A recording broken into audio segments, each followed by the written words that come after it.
You have surrounded us so long in mystery. It is no wonder that doubt and disbelief have become dominant.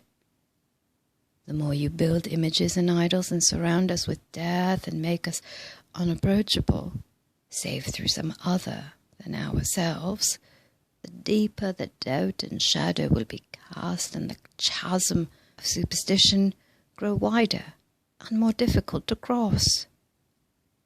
If you would boldly shake our hands and say, "I know you," then all could see and know us as we are.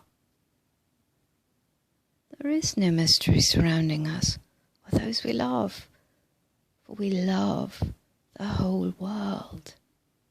So many see only that part of my life which ended on the cross, forgetting that the greater part is as I am now, forgetting entirely that man still lives even after what seems a violent death.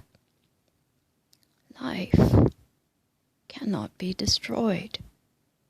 It goes on, and life well lived never degenerates nor passes.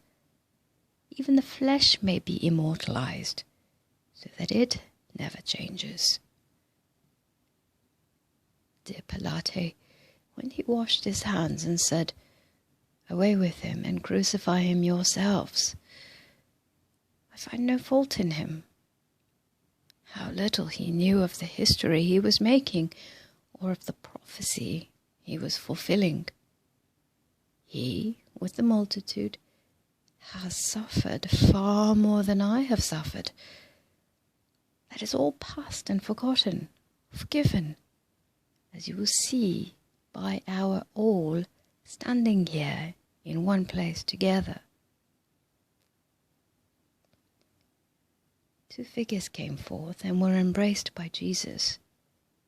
As they stood with his hand on the shoulder of one, he said, "This dear brother has come all the way with me, while this one," pointing to the second one, "saw many more trails before his eyes were opened.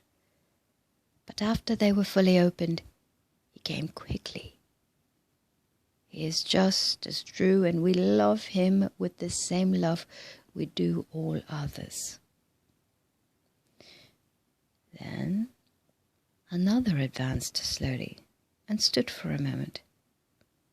Jesus turned, and with outstretched arms said, "Dear Pilate." There was no mistaking the comradeship of the embrace. Then Pilate spoke and said, "I labored and suffered many weary years after the verdict which I pronounced that day so lightly when I cast from myself the burden. How few of us, while in the material, realize the needless burdens we heap upon others in the attempt to shift the responsibility from ourselves. It is only when our eyes are opened that we realize the more we attempt to shirk and shift our burdens upon others, the greater the burden bears down upon us. It took many weary years before my eyes were opened to this fact, but since the day they were opened, how I have rejoiced. Then the invisible choir burst into full song, and the melody beggars all description.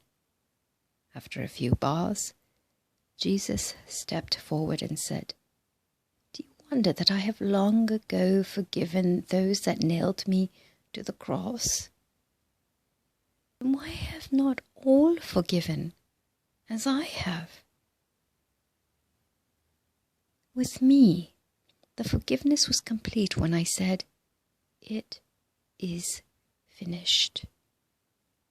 Why do you not see me as I am, not nailed to the cross, but risen above all mortality?"